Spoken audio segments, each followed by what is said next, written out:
Merci Seigneur, parce que l'heure de mon miracle a sonné. Gloire à toi Jésus.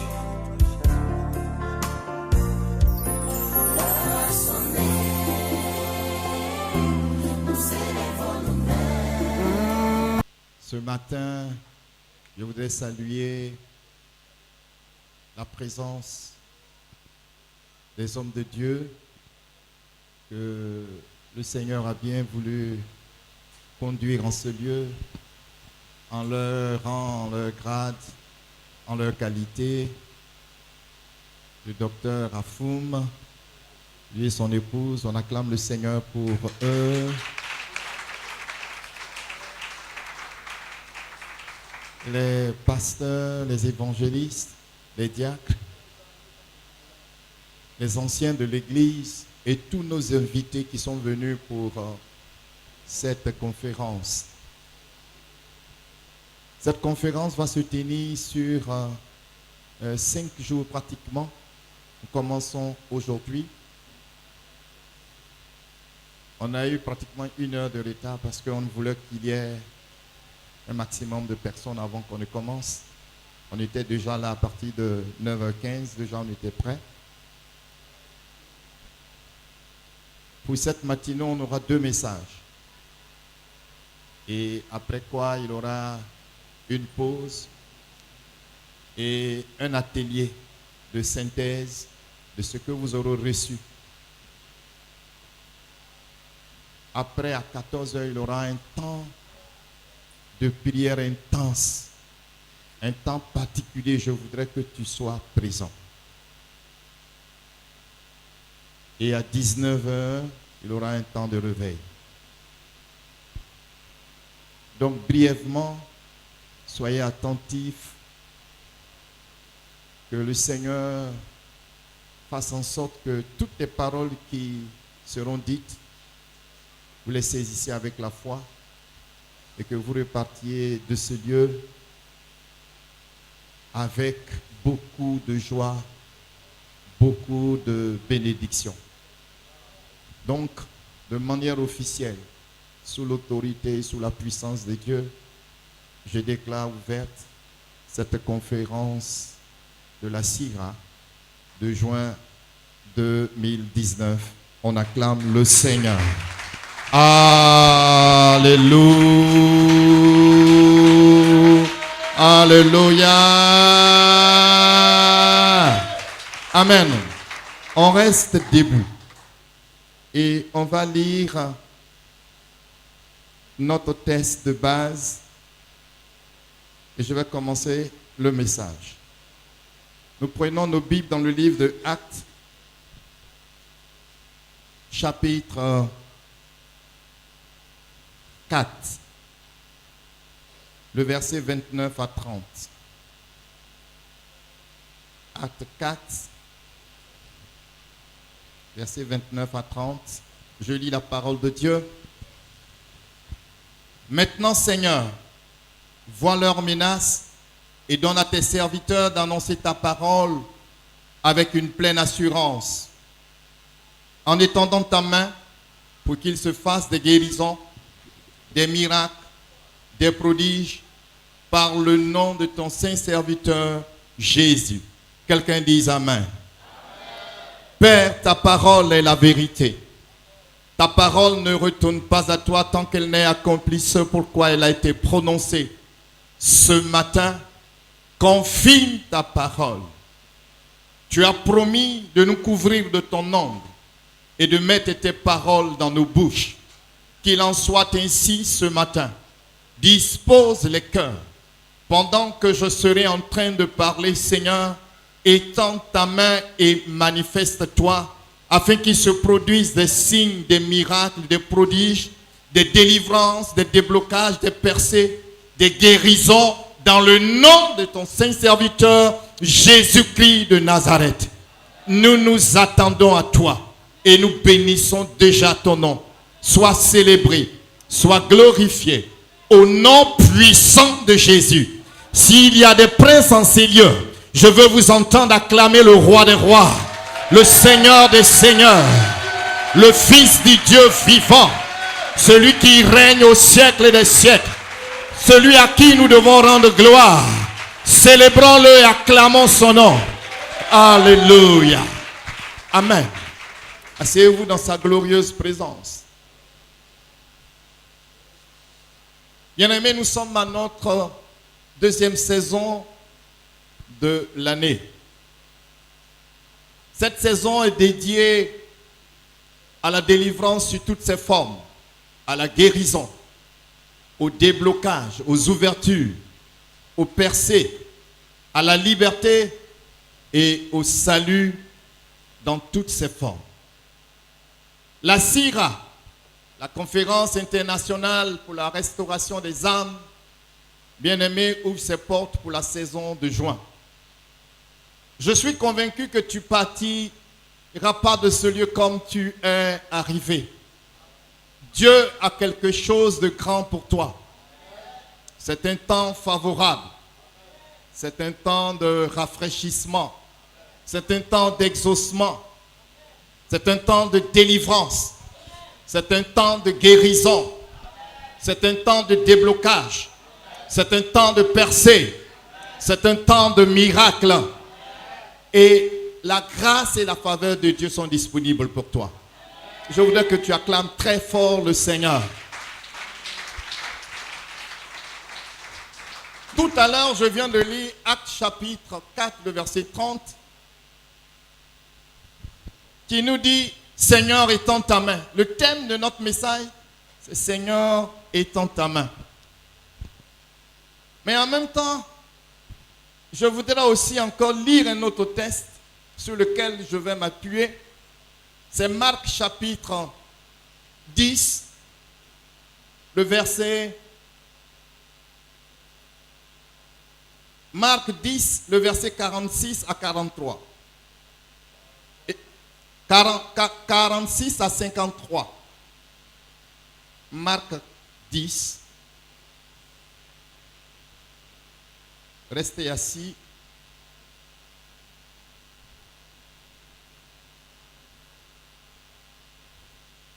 Ils arrivaient à Jéricho et lorsque Jésus en sortit avec ses disciples, il eut une assez grande foule et le fils de Timée, Bartimée, mendiant aveugle, était assis au bord du chemin. Il entendit que c'était Jésus de Nazareth et il se mit à crier « Fils de David, Jésus, aie pitié de moi ». Plusieurs le reprenaient pour le faire taire, mais il criait beaucoup plus fort « Fils de David, aie pitié de moi ». Jésus s'arrêta et dit « Appelez-le ». Il appelait l'aveugle en lui disant « Prends courage, lève-toi, il t'appelle ». L'aveugle jeta son manteau et se levant d'un bond, vint vers Jésus. Jésus prenant la parole lui dit « Que veux-tu que je fasse ?» Raboumi, lui répondit l'aveugle, « Que je recouvre la vue ». Jésus lui dit « Va, ta foi t'a sauvé ». Aussitôt, il recouvra la vue et suivit Jésus dans le chemin.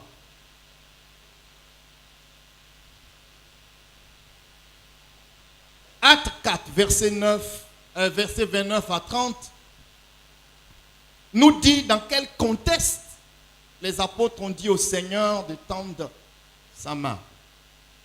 Avant cela, dans Acte chapitre 3, on a vu qu'il y a eu une très grande guérison où Pierre et Jean allaient au temple et ils ont trouvé un paralytique qui était là, qui faisait l'aumône. Et ils demandent aux apôtres l'aumône. Pierre lui dit, je n'ai rien. Je n'ai ni or, ni argent à te donner. Ce que j'ai, je te le donne. Au nom de Jésus, lève-toi et marche. La révélation que je voudrais que tu saisisses ici, c'est que Pierre est passé d'une étape à une autre. Pierre, le peureux qui pouvait renier le Seigneur, est passé à une étape d'assurance où il avait la révélation qu'il avait quelque chose. Ce matin, je voudrais que tu fixes tes regards vers Jésus et que tu comprennes que parce que tu as donné ta vie à Jésus, tu tu as quelque chose. Tu as quelque chose en toi. Tu as l'Esprit de Dieu en toi. Tu peux donner quelque chose à quelqu'un. Tu as une source de bénédiction. Il dit, ce que j'ai, je te le donne. Au nom de Jésus, lève-toi et marche. Ce matin, aie l'assurance que tu as quelque chose en toi. Si tu sors de là et que tu trouves quelqu'un, ne doute en aucun instant que l'Esprit de Dieu est en toi. Par l'Esprit qui est en toi, tu peux donner la grâce à quelqu'un. Tu peux établir la vérité dans la vie de quelqu'un. Il dit, je n'ai rien d'autre. Au nom de Jésus, lève-toi et marche. Le miracle s'est produit. Et beaucoup de personnes se sont converties. On les suit partout. Les religieux de l'époque sont jaloux. Et alors des persécutions commencent. On commence à persécuter les frères. On arrête Pierre et Jean. On les amène devant les autorités religieuses. Ils sont traduits en justice. Quand on va lire Actes, on va voir par la suite que Étienne sera lapidé et qu'il va mourir. On va voir que Jacques sera saisi, il sera décapité. Les apôtres étaient poursuivis de toutes parts. Alors, ils se réunissent dans un lieu pour crier à Dieu, pour dire à Dieu, nous sommes en train de faire ton œuvre et nous sommes persécutés de toutes parts. Les gens en veulent à notre vie. Voici des personnes qui sont décédées. Seigneur, étends ta main afin que nous annoncions ta parole avec une pleine assurance et qu'il se produisent des signes, des miracles et des prodiges. Je voudrais vous faire comprendre que si vous regardez bien la prière qu'ils ont faite, dans la persécution, ils ont même dû perdre leur assurance. Bien aimé, quand on parle de persécution, à leur époque, on pouvait lapider quelqu'un jusqu'à mort. C'est ce qui s'est produit pour Étienne. Frère, si on vient saisir l'un de nous et qu'on l'amène quelque part et qu'on les lapide jusqu'à mort, si on ne fait pas attention, on peut vaciller. Ils avaient commencé à perdre un peu d'assurance. Mais ils sont retournés vers Dieu. Notre soutien, notre forteresse, notre force, c'est Dieu. C'est le Saint-Esprit. Alléluia. Alors ils sont allés vers lui. Ils ont dit humainement parlant, ce que nous sommes en train de vivre est difficile. Étends ta main, fortifie-nous, donne-nous de l'assurance. Nous refusons de reculer, de ne pas annoncer l'évangile. Nous voulons continuer, mais nous avons besoin d'assurance. Saint-Esprit, donne-nous cette assurance. Maintenant, étends ta main pour que ce qui s'est produit ne s'arrête plus. Les signes, les miracles, les prodiges nous accompagnent. La Bible dit quand cette prière a été déclenchée, le lieu où ils étaient, la terre trembla et il fut rempli de nouveau de vie, rempli de puissance, rempli du Saint-Esprit. C'est pour cela que je te dis ce matin, tu ne partiras pas de cette conférence comme tu es venu. Parce que nous sommes venus dire aussi au Seigneur d'étendre sa main afin que des choses glorieuses se produisent dans nos vies. La puissance de Dieu t'accompagnera sûrement. Acclame très fort le Seigneur Jésus-Christ de Nazareth. Alléluia. Il y a une attitude que je voudrais que tu aies. Je viens de lire tout à l'heure Marc 10, verset 46. Et dans ce texte, je vous ai parlé de Bartimée. Je veux que tu sois très attentif et que tu actives ta foi. Tout ce que nous allons faire en ces lieux va dépendre de ton attention, de la faim, de la soif que tu vas avoir et de la foi que tu vas activer. Parce que lorsque nous activons notre foi, nous rencontrons le sentiment favorable de Dieu pour que le miracle se déclenche. Alors sois très, très, très attentif. Et il faut surtout croire en ce qui sera dit et prêché en ces lieux. Tout ce qui sera dit en ces lieux sera basé sur la parole de Dieu. Ce que tu entendras à cette conférence viendra de la parole de Dieu. Cette église est basée sur la parole de Dieu.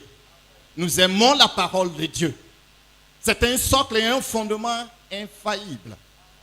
La Bible dit que la foi vient de ce qu'on entend. Et ce qu'on entend vient de la parole de Dieu. En même temps aussi, je voudrais te faire comprendre que Ce que tu entends peut fortifier ta foi. Ce que tu entends peut tuer ta foi. Ce que tu vois peut tuer ta foi ou élever ta foi. Ce que tu vis ou tu expérimentes peut élever ta foi ou la tuer. Aujourd'hui, ne regarde pas la réalité ou à ce que tu es en train de vivre. Regarde à ce que tu es en train d'entendre. Et active ta foi. Je suis convaincu que quelque chose va arriver. Est-ce que tu peux acclamer très fort Jésus de Nazareth? Dans Marc 10, Jésus arrive à Jéricho. Pendant qu'il rentre, la foule est en liesse. Tout le monde crie. Jésus drainait du monde. À cause de quoi? À cause du bien qu'il faisait. Jésus était venu révéler Dieu au monde. Résoudre les problèmes de l'humanité. Oh, l'humanité a besoin de solutions et Jésus est la solution. Lorsqu'il est rentré à Jéricho, les gens criaient parce qu'ils savaient que ce jour-là, à Jéricho, beaucoup de choses pouvaient se produire. Il y a un aveugle qui a entendu qu'on parlait de Jésus. Oh, que Jésus arrivait. Et le chemin par lequel Jésus passait, c'est là, lui, il était assis et il mendiait. Vous savez ce qui s'est passé? Bartimée s'est levé et il a décidé de rencontrer Jésus. Bartimée était un aveugle. Il était un mendiant. Il avait un handicap. Il ne pouvait pas localiser Jésus par ses yeux. Imaginez-vous qu'un aveugle est assis et les gens passent. On crie Jésus, Jésus, Jésus. Avec une foule de combien de personnes? Où est Jésus? Bartimée, lui, ne pouvait pas savoir ça. Mais il dit, il faut que je le croise. Je dois rencontrer ce Jésus aujourd'hui. Alors il s'élève. Il commence à crier. Jésus, fils de David, aie pitié de moi. Jésus, fils de David, aie pitié de moi. La Bible dit qu'il y a des gens qui ont commencé à lui dire, tais-toi, tais-toi. Bartimée dit, ce n'est pas question de me taire. On a commencé à l'empêcher. Mais Bartimée criait tellement fort qu'il a attiré l'attention de Jésus. Tu es venu à cette conférence. Jésus est présent à cette conférence. Le Saint-Esprit est présent à cette conférence. L'attitude que tu vas avoir sera déterminante. Tu peux être assis là et puis n'attendant rien du Saint-Esprit. De tous ceux qui passaient, l'attitude de Bartimée est une attitude différente. Il voulait une solution à son problème. Tu es venu à cette conférence. Qu'attends-tu de Jésus? Qu'attends-tu du Saint-Esprit? Qu'attends-tu que Dieu fasse pour toi? Si tu es venu avec une attitude négative, oh, tu ne t'attends à rien, tu partiras d'ici sans rien. Mais si tu es venu avec une détermination, tu es venu avec la foi, tu sais que Dieu est là et que tu sais qu'il est grand et qu'il est puissant, qu'il répond aux cris de ceux qui l'appellent, ton problème sera résolu. J'ai dit ton problème sera résolu. Ton problème sera résolu. Ce matin, je voudrais que le cri de ton cœur attire l'attention de Jésus. La Bible parle d'une autre femme dans la Bible qui a entendu parler de Jésus. Elle a souffert pendant 12 ans. Mais elle a résolu dans son cœur de toucher le pan de la robe de Jésus. Jésus encore passait par quelque part où elle ne pouvait pas avoir accès à lui. Mais elle a dit, je ferai tout pour toucher le pan de sa robe.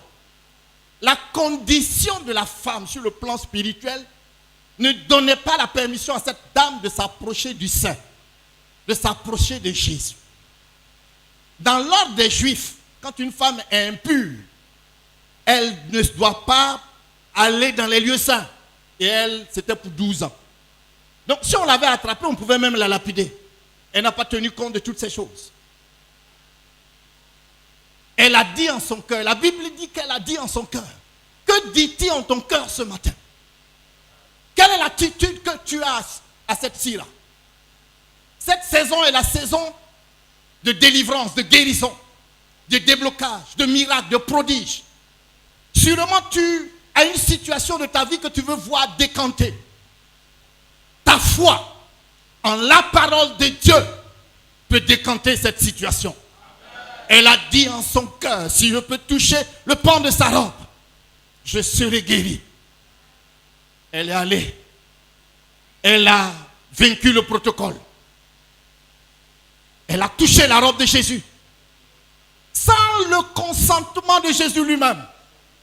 L'onction est sortie. Elle a reçu son miracle. Jésus s'est tourné et dit, qui m'a touché? Qui m'a touché? Pourtant, il avait une foule autour de lui. Les gens le touchaient. Mais ceux qui le touchaient, ceux qui touchaient Jésus, d'autres le touchaient Jésus parce qu'il est le fils de David. D'autres le touchaient peut-être que sa robe était belle. Mais tous ceux qui le touchaient avec des idées différentes n'ont pas eu de miracle. Elle avait en son cœur une résolution de foi pour sa guérison. Quelle est la résolution? Quel est ce que tu as arrêté dans ton cœur pendant que tu es assis à cette conférence? La Bible dit, Jésus enseignait et la puissance de Dieu se manifestait par des guérisons et des délivrances. Tu n'es pas obligé d'attendre qu'on prie pour toi. Pendant que je suis en train de parler, ta guérison et ton miracle peut arriver. Si tu as quelque chose de puissant dans ton cœur, si tu as une résolution et une attente du Seigneur, cela peut se produire. Il dit, qui m'a touché? Pierre dit, mais nous sommes nombreux, on te touche, papa. Il dit, il y a quelqu'un qui m'a touché particulièrement. Sois là de manière particulière. Que ton attitude soit une attitude de foi. Une attitude qui va déclencher le miracle sans même le consentement de Dieu. Oh, je dis, il y a une foi que lorsqu'elle est déclenchée, elle peut attirer la grâce de Dieu dans ta vie sans que même Dieu ait programmé cela. Que cela t'arrive ce matin au nom de Jésus. Que cela t'arrive ce matin au nom de Jésus. Alléluia. Est-ce que tu peux acclamer très fort le Seigneur?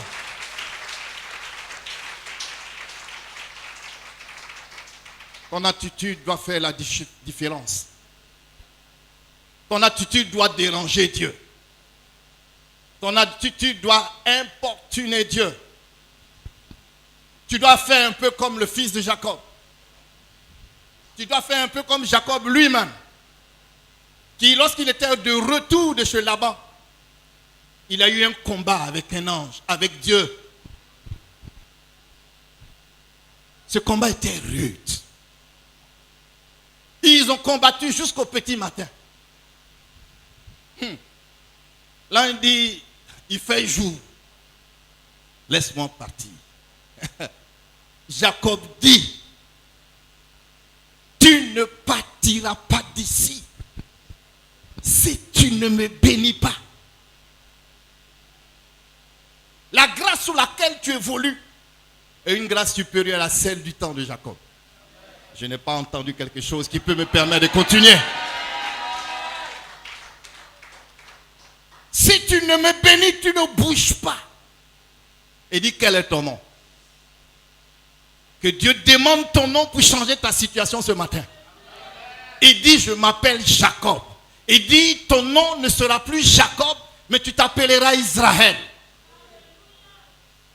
Je vois la destinée de quelqu'un se positionner tel que Dieu l'avait ordonné depuis la fondation du monde, au nom de Jésus. Quand Jacob est sorti de là, on l'appelait maintenant Israël. Je suis en train de m'attarder là-dessus parce que c'est très important pour le reste et la suite.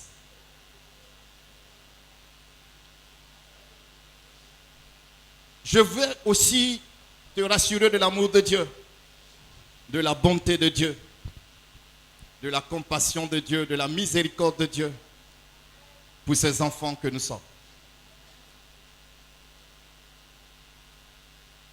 Nous sommes en train de vous parler des vérités profondes de la parole de Dieu. Nous tous qui sommes là, qui avons accepté Jésus comme Seigneur et Sauveur personnel, étant nés de nouveau, la Bible dit que nous sommes conçus de l'Esprit. Nous avons une grâce excellente qui est mise à notre disposition. Ça, ne perdons pas de vue cette vérité. Tu es là c'est à cause de toi que cette conférence a été organisée. Oui, c'est à cause de toi que cette conférence a été organisée. Dis à ton voisin, c'est à cause de moi que cette conférence a été organisée. Alléluia. Est-ce que tu peux acclamer très fort le Saint-Esprit?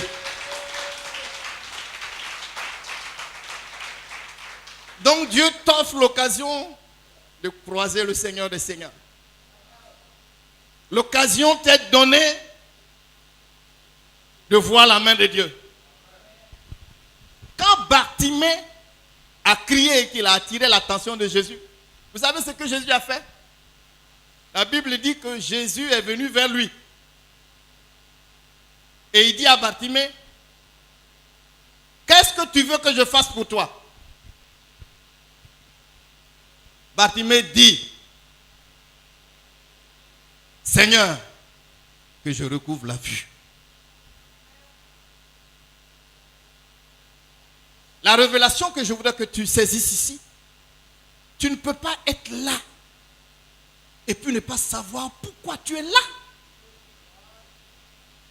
Si Dieu descend tout de suite, le Saint-Esprit est là tout de suite, il te dit, hé frère, qu'est-ce que tu veux? Non. C'est-à-dire que non, tu dois savoir pourquoi tu es là. Alléluia. Bartimée n'a pas tergiversé. Non, il dit que je recouvre la vue. Jésus lui a dit non, tu as la révélation. Il dit ta foi t'a sauvé. La Bible dit aussitôt, il recouvre la vue. Cette saison est la saison de quoi? C'est pourquoi on a prié, on a jeûné. Notre attente, c'est pourquoi. On n'est pas en train de demander n'importe quoi. Nous disons que cette saison, pour nous, qui se produit toutes sortes de délivrances, de guérison, de déblocage, d'ouverture, de percée, d'ouverture, de liberté, de victoire. Et que le salut total, dans toute sa manifestation, soit à l'œuvre dans la vie des enfants de Dieu qui entendent la parole de Dieu. Donc tu es au bon endroit si tu veux voir la main de Dieu se manifester pour toi. Acclame très fort le Seigneur.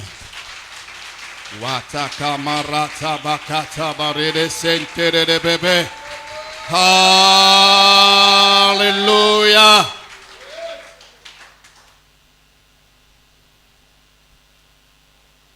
Notre thème nous dit,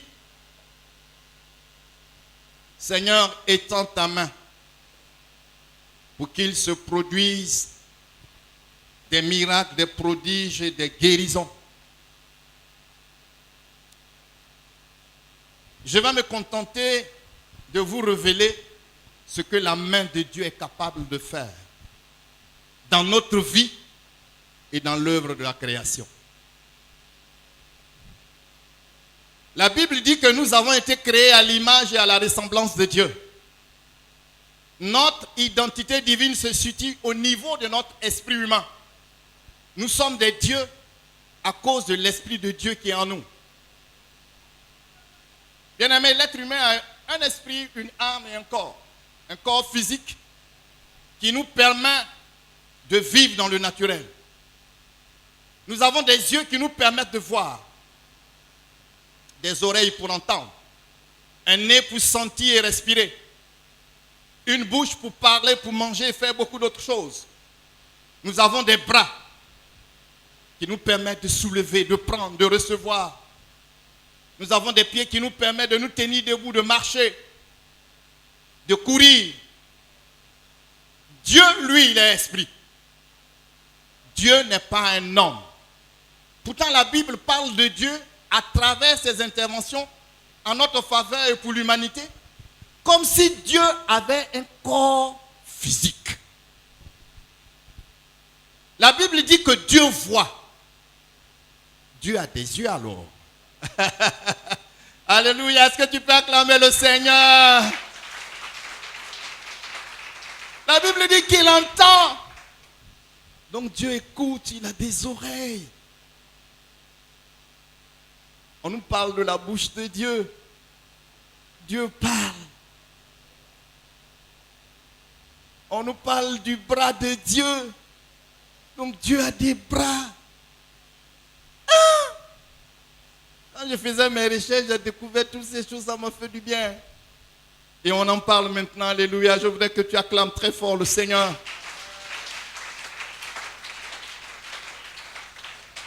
Bien-aimés, nous avons les mêmes attributs que Dieu. Dieu est esprit. Dieu est immatériel, il est insondable. Il est multidimensionnel. Il est dans l'infiniment grand, il est dans l'infiniment petit. Il est capable de faire des choses que nous pouvons imaginer. Pour le salut de l'humanité, Dieu a pris une forme humaine en la personne de Jésus. Ce n'est pas pour autant que nous devons représenter Dieu par une statue en forme humaine. Il a horreur de toutes ces choses. Acte 4, les apôtres ont demandé à Dieu d'étendre sa main pour qu'il se produise des guérisons, des miracles, des prodiges. Oui, le Dieu Tout-Puissant a des mains. Dans le psaume 89, le verset 14, la Bible dit, ton bras est puissant, ta droite forte, ta main forte et ta droite élevée. Ton bras puissant, ta main forte et ta droite élevée. Psaume 89, verset 4. Lorsque Dieu étend sa main, c'est pour se manifester. C'est pour agir. C'est pour se mettre en action. Lorsque Dieu étend sa main, c'est qu'il veut communiquer quelque chose d'influent pour impacter. Et à cette conférence, il a commencé déjà à faire quelque chose. Pendant que tu entends ces paroles, la main de Dieu est étendue dans ta vie. Il relâche sa puissance dans tous les domaines de ta vie. Quelque chose de surnaturel est en train de se manifester. Afin que tu recouvres la délivrance, la guérison, des déblocages, des choses surnaturelles se produisent pour toi. Reçois ces choses au nom de Jésus. Est-ce que tu peux l'acclamer? Est-ce que tu peux acclamer très fort le Seigneur? Alléluia. Asseyez-vous. Acte 4. Les apôtres ont dit au Seigneur, étends ta main. Pendant que tu entends ces paroles, bien-aimé, Dieu a déjà étendu sa main. Quand Dieu étend sa main, il fait des choses qui peuvent dépasser votre entendement. La main de Dieu est puissante. Elle manifeste la puissance de Dieu. Elle a le pouvoir de délivrer, le pouvoir de guérir. La main de Dieu a le pouvoir de relever, le pouvoir de consoler. La main de Dieu a le pouvoir de guider. La main de Dieu a le pouvoir de conduire, de protéger, d'aider, de soutenir, de fortifier, d'affermir, de construire, de bâtir, d'établir, d'éduquer, d'étreindre d'amour, de compassion. La main de Dieu a le pouvoir de toucher. La main de Dieu a le pouvoir d'enlacer. La main de Dieu peut faire beaucoup de choses. Ce matin, tu es là. Il y a certaines personnes qui ont besoin d'aide. Sa main puissante est déjà étendue pour t'apporter de l'aide. Certaines personnes ont besoin de consolation. Sa main puissante est capable d'accomplir cela. Lorsque la main de Dieu agit, elle agit en notre faveur. Elle peut agir aussi contre nos ennemis. Quand elle agit contre nos ennemis, la main de Dieu frappe. La main de Dieu châtie. La main de Dieu punit. La main de Dieu disperse. La main de Dieu arrache. La main de Dieu détruit les œuvres du diable. La main de Dieu est capable de nous défendre et de combattre pour nous. Pendant que tu entends ces paroles et tu vois la capacité de la main de Dieu, que tes ennemis soient dispersés. Je dis que tes ennemis soient dispersés. Que la main de Dieu combatte en ta faveur. Oh, j'ai cru que tu en as dit un amen très, très, très retentissant. Alléluia. Tout ce que la bouche de Dieu dit, sa main là. Tout ce que la bouche de Dieu dit, sa main fait quoi? Sa main l'accomplit. La parole de Dieu en harmonie avec la main de Dieu. Les œuvres de ses mains sont puissantes et surprenantes. Lorsque la main de Dieu est étendue dans la vie de quelqu'un, il va de succès en succès. Je vous prends l'exemple de David. La main de Dieu était avec ce jeune berger. Quand Dieu a choisi le premier roi d'Israël, Saül, sa main était avec lui. Ils n'ont pas fait long chemin. L'autre a désobéi. Dieu a retiré sa main. Frère, si la main de Dieu t'accompagne, tout ce que tu fais accompagne de succès. Quand il a désobéi et que Dieu a levé sa main, c'était fini. C'était la chute. Saül a chuté parce que la main de Dieu s'est retirée de lui. Parce que tu es en train d'entendre ces paroles. Je vois la main de Dieu te conduire dans tout ce que tu es en train de faire. Oh, je dis, je vois la main de Dieu t'accompagner dans tout ce que tu es en train de faire.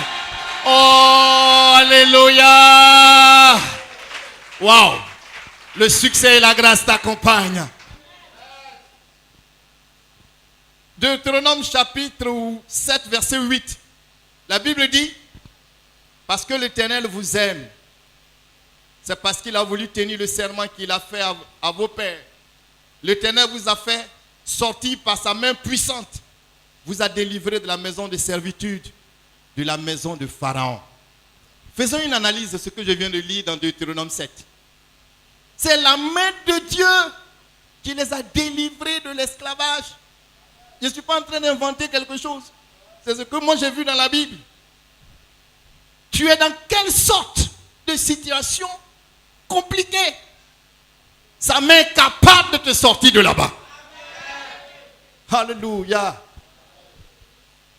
Néhémie chapitre 2, le verset 18, nous dit ceci. Je leur ai raconté comment la bonne main de Dieu était sur moi. Et quelles sont les paroles que le roi m'adressait. Levons-nous, bâtissons. Ils se fortifièrent dans cette résolution. Voilà Néhémie qui a reçu une mission d'aller construire la muraille. Il est allé avec plein de persécutions et d'attaques de l'ennemi. Mais ce qui a fait qu'ils ont réussi, Néhémie a dit, la main de Dieu était avec nous. Sinon, les Tobija, les Sambala et les Ammonites avaient décidé que cette muraille-là ne se lèverait pas. Sambala est venu, il a dit à Néhémie, il lui a dit, qu'est-ce que vous êtes en train de faire? Quels sont les travaux que vous êtes en train d'élaborer? Même si un renard se jette dans cette muraille, elle s'écroulera. Parce qu'il ne pensait pas qu'il pouvait construire la muraille. Mais il avait oublié que la main de Dieu était avec eux. La main de Dieu est avec ce peuple. Ce peuple à qui je suis en train de parler, la main de Dieu est avec vous. Qu'il vous accompagne dans vos projets, vous accompagne dans vos activités, il vous accompagne dans votre vie spirituelle. Sa main vous conduise, sa main vous dirige, sa main vous fortifie. Dans le psaume 119, le verset 73, la Bible dit, tes mains m'ont créé, elles m'ont formé. Donne-moi l'intelligence pour que j'apprenne tes commandements. La main de Dieu a le pouvoir et la capacité de créer, de former. Quand on lit Genèse chapitre 1, pour tout ce qui est de l'univers, Dieu a déclaré les paroles. Mais en ce qui concerne son image et sa ressemblance, la Bible dit qu'il a fait une forme humaine. C'est avec quoi? C'est avec sa main. Alléluia, alléluia, alléluia, alléluia. Tu as été formé et créé par la main de Dieu. Et c'est par sa main qu'il peut apporter toute rectification si tu veux. Sa main crée, sa main bâtit. Sa main forme. Sa main répare. Des réparations, des guérisons, des délivrances s'accompliront par la main de Dieu. Est-ce que tu peux l'acclamer? Alléluia. Dans le livre de Daniel, chapitre 5, le verset 5. En ce moment apparut les doigts d'une main d'homme. Ils écrivirent en face du chandelier sur le chaume de la muraille du palais du roi. Le roi vit cette extrémité de main qui écrivait.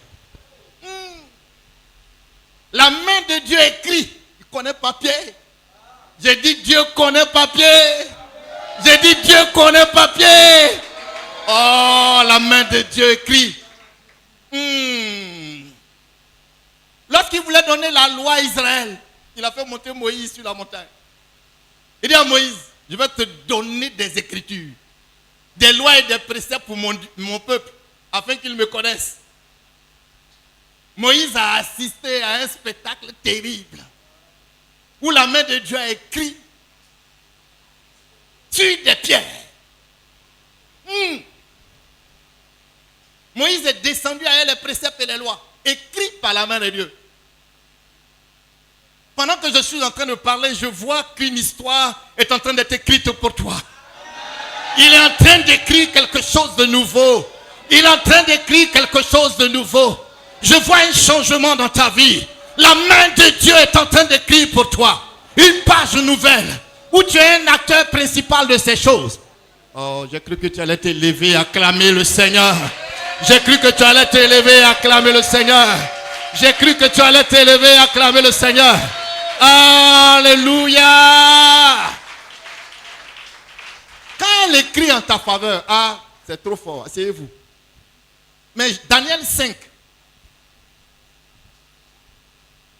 lorsque Nebuchadnezzar est allé à Babylone, je vais terminer avec ça, il a pris tout ce qui était précieux dans le trésor de la maison de l'Éternel. Et il allait avec ça à Babylone.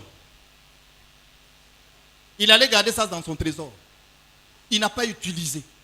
C'était un butin de guerre. Quand il est mort, son fils, Belshazzar, il fait un grand banquet. Ils sont en train de manger, boire, ils sont sourds. Et il se souvient que son père a un butin de guerre où les coupes sont en or. Il dit aux gens, allez me sortir les coupes en or qui viennent de la maison de l'Éternel. On va prendre les coupes, on les nettoie. Et c'est dans ça lui il veut boire son vin.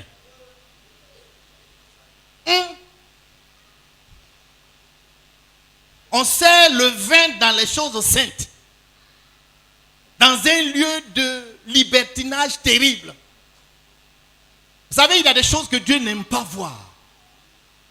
S'il y a des choses qu'il voit et qu'il veut intervenir, il intervient. Et là, à ce banquet, il va intervenir. Pendant qu'il buvait dans les coupes consacrées à l'Éternel, la main de Dieu sort. Et elle écrit quelque chose sur le mur. Une parole que n'importe qui ne pouvait pas on dit quoi? Déchiffrer. Le roi est terrifié. Tout le monde est dans la stupéfaction et la peur. Personne ne comprend. L'esprit qui est en toi te permet de comprendre certaines choses. Ce que je suis en train de dire, tu comprends parce que nous avons le même langage. Parce que nous parlons aussi par l'esprit. Personne ne pouvait déchiffrer ces choses parmi ces païens. Alors ils disent, qui peut lire ces paroles? Qui peut? On dit, il y a un homme qui est ici du nom de Daniel. Il a en lui l'esprit de Dieu. La grâce sur laquelle tu évolues est une grâce supérieure au temps de Daniel. Daniel ne t'est pas né de nouveau.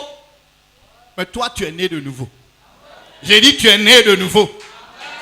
L'Esprit de Dieu n'habitait pas en Daniel. Mais en toi, Dieu est venu faire sa demeure. Il y a toute une différence.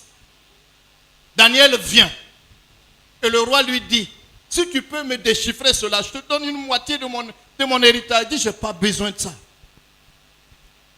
Il dit, de quoi est-il question? Et il lit maintenant ce qui a été écrit. Il dit, frère, c'est dans la coupe de Dieu tu veux boire et faire tout ce que tu veux. Mais c'est ici que tu tombes.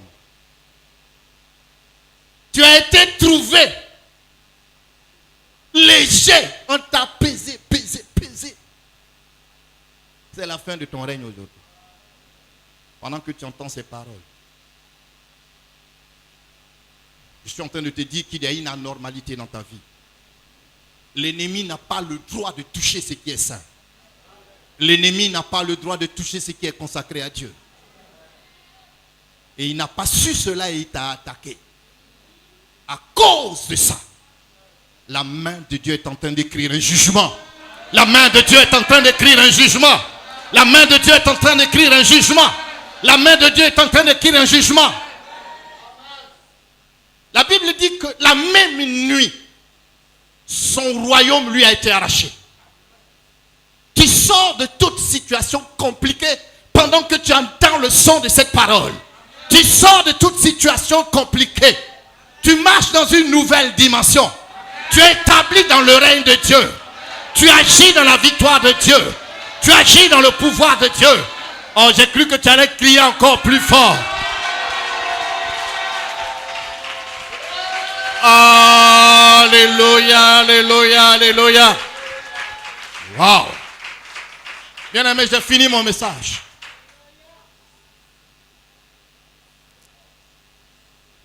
Ce que j'ai voulu implanter dans ton cœur ce matin, c'est que la main de Dieu, la main du Saint-Esprit est capable de tout faire. Et ne l'oublie pas à cette conférence. Elle est étendue dans ta vie pour accomplir des choses que tu ne peux imaginer. On va se lever et on va prier. Alléluia. Acclamons la présence du Saint-Esprit parce qu'il est au milieu de nous.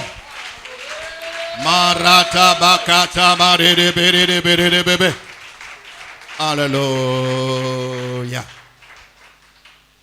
Si tu m'as bien écouté, j'ai dit que ton attitude sera déterminante. Ton attitude doit attirer l'attention de Jésus, ça doit attirer l'attention du Saint-Esprit. Alléluia.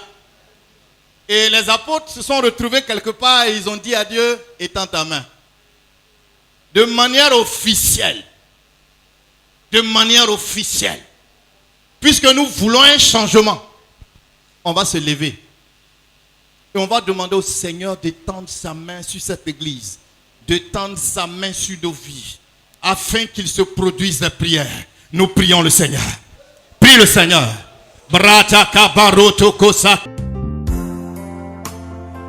Merci Seigneur, parce que l'heure de mon miracle a sonné.